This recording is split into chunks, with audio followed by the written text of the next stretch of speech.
Media సమావేశానికి విచ్చేసినటువంటి media మిత్రులకు, పత్రికా మిత్రులకు అందరికీ పేరు పేరున హృదయపూర్వక నమస్కారాలు తెలియజేస్తా ఉన్నాను. ఈనాటి మీడియా సమావేశానికి విచ్చేసినటువంటి పెద్దలు, గౌరవనీయులు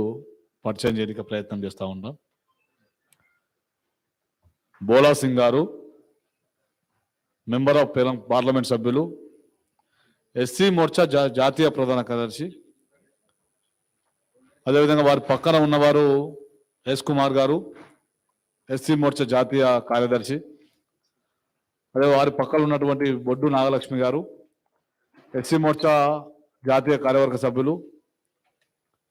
తెలంగాణ సహా ఇన్ఛార్జు, నా పక్కన ఉన్నవారు పెద్దలు గౌరవనీయులు గంగిడి మనోహర్ రెడ్డి గారు, భారతీయ జనతా పార్టీ రాష్ట్ర ఉపాధ్యక్షులు, ఎస్సీ మోర్చా రాష్ట్ర ప్రభారి వేముల అశోక్ గారు, జాతీయ కార్యవర్గ సభ్యులు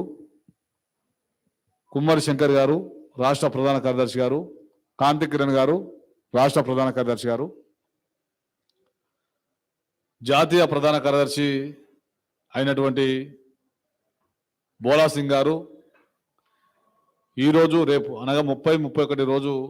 2 రోజులు తెలంగాణ ప్రాంతంలో వారు పర్యటన చేస్తూ ఉన్నారు. నరేంద్ర మోడీ గారి 8 ఏళ్ల పాలనపై, ఈ దేశంలో జరుగుతున్నటువంటి అభివృద్ధి కార్యక్రమాలపై, నరేంద్ర మోడీ గారు ప్రధానమంత్రి అయిన తర్వాత ఈ దేశంలో ఎస్సీల మీద ఉన్నటువంటి భారతీయ జనతా పార్టీ, నరేంద్ర మోడీ గారి ప్రభుత్వం ఉన్నటువంటి ప్రేమ, ఎస్సీల అభివృద్ధి చేస్తున్నటువంటి విషయాల మీద ఈరోజు తెలంగాణ ప్రాంతంలో వారు పర్యటించడం జరుగుతూ ఉన్నది. ఈరోజు ఉదయం నుంచి ఇక్కడనే ఎస్సీ మోర్చా నాయకులతో, ఎస్సీ సంబంధించినటువంటి నాయకులతో సమావేశం నిర్వహించుకోవడం జరిగింది. రేపు వారు వరంగల్ వెళ్తారు. ఈ యొక్క తెలంగాణ సంబంధించినటువంటి ప్రభుత్వం, ఇక్కడ భారతీయ జనతా పార్టీ రాబోయే రోజులలో చేసేటటువంటి యాక్టివిటీ మీద మీతోని వారు ప్రెస్లో మాట్లాడాల్సిందిగా కోరుతా ఉన్నాం.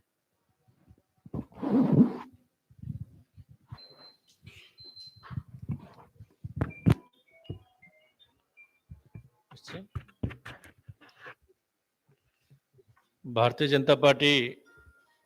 अनुसूचित जाति मोर्चे के प्रदेश के अध्यक्ष श्री कोपू बासा जी और अपने मोर्चे के प्रभारी भारतीय जनता पार्टी के प्रदेश के उपाध्यक्ष श्री मनोहर रेड्डी जी और हमारी सह प्रभारी श्रीमती नागलक्ष्मी जी और उपस्थित हमारे सभी सम्मानित पदाधिकारीगण, पत्रकार बंधुओं, आज बड़ा सौभाग्य और हर्ष का दिवस है कि हमारे यशस्वी प्रधानमंत्री आदरणीय मोदी जी के नेतृत्व में देश में 8 साल भारतीय जनता पार्टी की सरकार के सेवा, सुशासन और गरीब कल्याण के पूर्व हुए। इन 8 सालों में माननीय प्रधानमंत्री जी के नेतृत्व में अनुसूचित वर्ग के लिए जो बाबा साहब भीमराव अम्बेडकर जी ने अनुसूचित वर्ग की समस्याओं के लिए, उनके समाधान के लिए, उनके सम्मान के लिए, उनको मिलने वाले अधिकार के लिए लड़ाई लड़ते हुए संविधान लिखा, उस संविधान को संवैधानिक दर्जा देने का कार्य बाबा साहब अम्बेडकर जी को पंचतीर्थ के द्वारा निर्माण करके देश को धरोहर देकर उसको सम्मानित करने का कार्य और अनेकों जन कल्याणकारी योजनाओं के माध्यम से देश के सभी अनुसूचित वर्ग के भाइयों को प्रधानमंत्री जी के द्वारा योजनाओं के माध्यम से लाभ दिया गया। और इसके साथ साथ इस देश में हर वर्ग में, हर क्षेत्र में सबका साथ, सबका विकास और सबका विश्वास के नारे को साकार करते हुए माननीय प्रधानमंत्री जी के नेतृत्व में हर कोने में, हर गांव में, हर मोहल्ले में, हर गली में विकास पहुंचा है। 2 साल कोरोना महामारी का होने के बावजूद देश के करोड़ों देशवासियों को वैक्सीनेशन मुफ्त में देने के बावजूद, लोगों को अनाज मुफ्त में देने के बावजूद, उनका इलाज करने के बावजूद देश के विकास की गति में कोई रुकावट नहीं आई है। हम देखते हैं कि नेशनल हाईवे के माध्यम से, प्रधानमंत्री ग्रामीण सड़क योजनाओं के माध्यम से, हॉस्पिटल्स का निर्माण, मेडिकल कॉलेज का निर्माण, एम्स का निर्माण, एयरपोर्ट्स का निर्माण, देश में 8 सालों में देश प्रगति के रास्ते पे आगे बढ़ा है। हम देखते हैं कि 2014 से पहले लगभग 63 साल कांग्रेस और यूपीए का शासन रहा। उस शासन में जो योजनाएं, जो कार्य, जो चिंता बाबा साहब अम्बेडकर जी के सपनों को, पंडित दीनदयाल उपाध्याय जी के अंत्योदय के सपने को साकार करने के लिए सोचा नहीं उन्होंने, वो काम मोदी जी की सरकार में हुए। और इनकी शुरुआत जब आदरणीय अटल बिहारी वाजपेयी जी प्रधानमंत्री थे, उन्होंने चाहे प्रधानमंत्री ग्रामीण सड़क का हो, चाहे नेशनल हाईवे का हो, चाहे आपको एटॉमिक एनर्जी लाने का वो हो, ये सारी सोच विचार अटल जी ने शुरुआत की थी और उनको पूरा करने का काम आदरणीय मोदी जी के नेतृत्व में किया जा रहा है। आज हम देखते हैं कि तेलंगाना में जो टीआरएस की सरकार है, वो सरकार इस प्रदेश के दलितों के लिए, अनुसूचित वर्ग के महिलाओं के लिए, युवाओं के लिए, किसानों के लिए सरकार की योजनाओं का लाभ देने से वंचित रखे हुए है। हम देख रहे हैं कि माननीय प्रधानमंत्री जी के नेतृत्व में पूरे देश में गरीबों को प्रधानमंत्री आवास दिया जा रहा है, लेकिन तेलंगाना की सरकार यहाँ के अनुसूचित वर्ग के लोगों के लिए, गरीबों के लिए उस योजना का लाभ नहीं देने दे रही। हम देख रहे हैं कि प्रधानमंत्री आयुष्मान भारत कार्ड से पूरे देश के देशवासी लाभ ले रहे हैं, लेकिन तेलंगाना का सरकार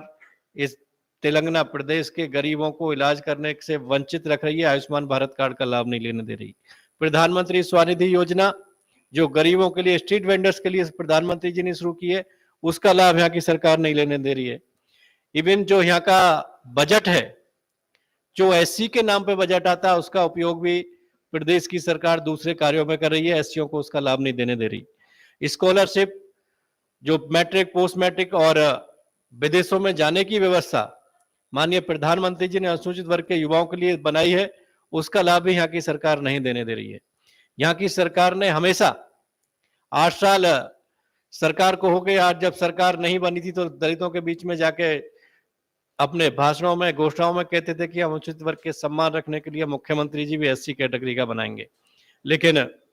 मुख्यमंत्री तो दूर की बात है,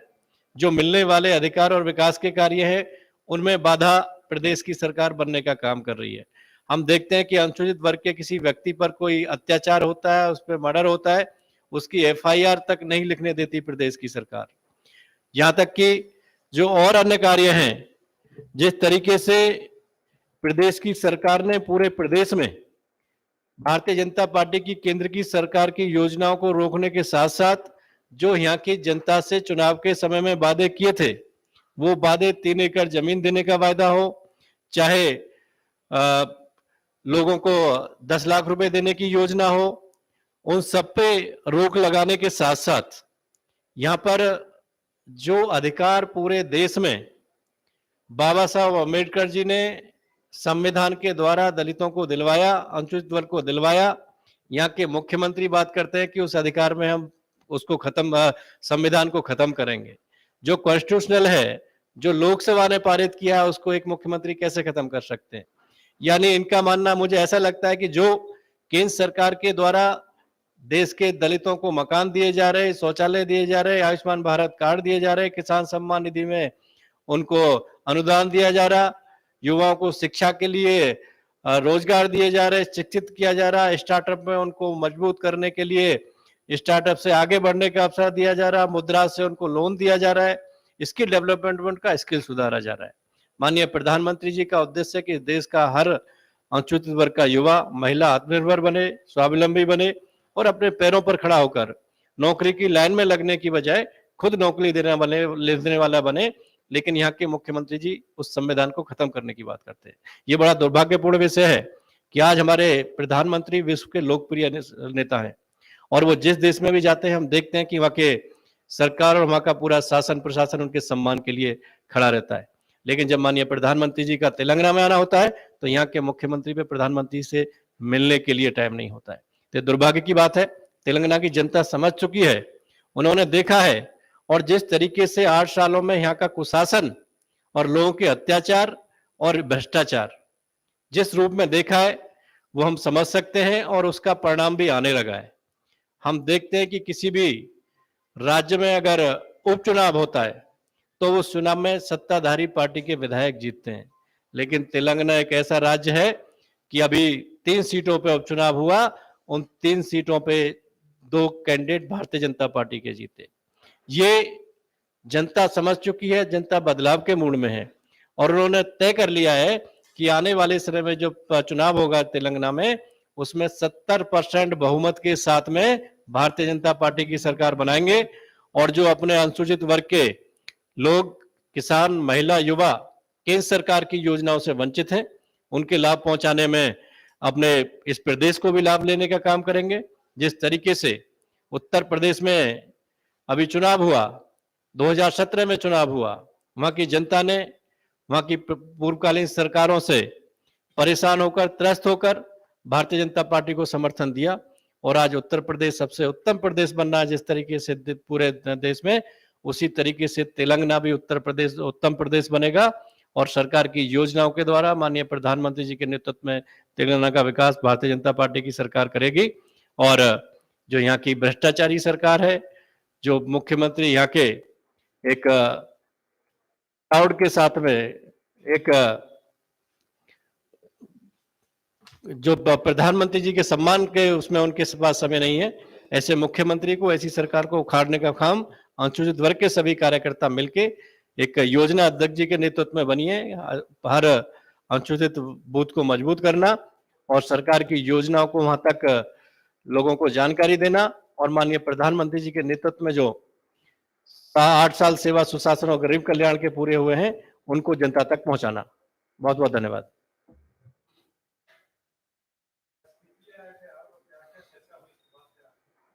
देखिए, अनुसूचित वर्ग के लिए संगठन की मजबूती, हर अनुसूचित वर्ग का बूथ भारतीय जनता पार्टी आने वाले चुनाव में जीते, उस कार्य योजना के लिए और माननीय प्रधानमंत्री जी के 8 साल सेवा सुशासन के हो रहे हैं, इसके लिए पूरे देश में सरकार के द्वारा, पार्टी के द्वारा सरकार की योजनाओं के लिए कार्यक्रम बूथ स्तर तक, गांव स्तर तक चलाए जाएंगे, उसकी योजना की तैयारी के लिए और आने वाले समय में भारतीय जनता पार्टी की सरकार बने, इसका रणनीति योजना तय करके अनुसूचित बूथों पर, क्योंकि जिस तरीके से इस देश में पहली बार अनुसूचित वर्ग को सम्मान माननीय प्रधानमंत्री जी के नेतृत्व में मिला है और वो सम्मान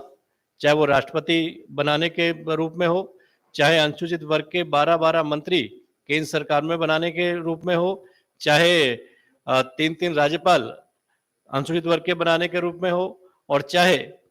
अपने राज्यसभा में रिजर्वेशन ना होने के बावजूद भी 6 राज्यसभा के सदस्य अनुसूचित वर्ग के रूप में देने के लिए हो। ये भारतीय जनता पार्टी के द्वारा एससी मोर्चे के अलावा जो पार्टी का मूल संगठन है, उसमें अभी अहम पदों पर, महामंत्री के पद पे, उपाध्यक्ष के पद पे अनुसूचित वर्ग के कार्यकर्ताओं को सम्मान देने का काम भारतीय जनता पार्टी कर रही है और जो बाबा साहब अम्बेडकर जी का सबका समान अधिकार और लोगों को समान जीने का अधिकार देने की बात थी, उसको पूरा सम्मान, अधिकार और स्वाभिमान देने का काम भारतीय जनता पार्टी की सरकार कर रही है। धन्यवाद, थैंक यू। అందరికీ ధన్యవాదాలు. Thank you.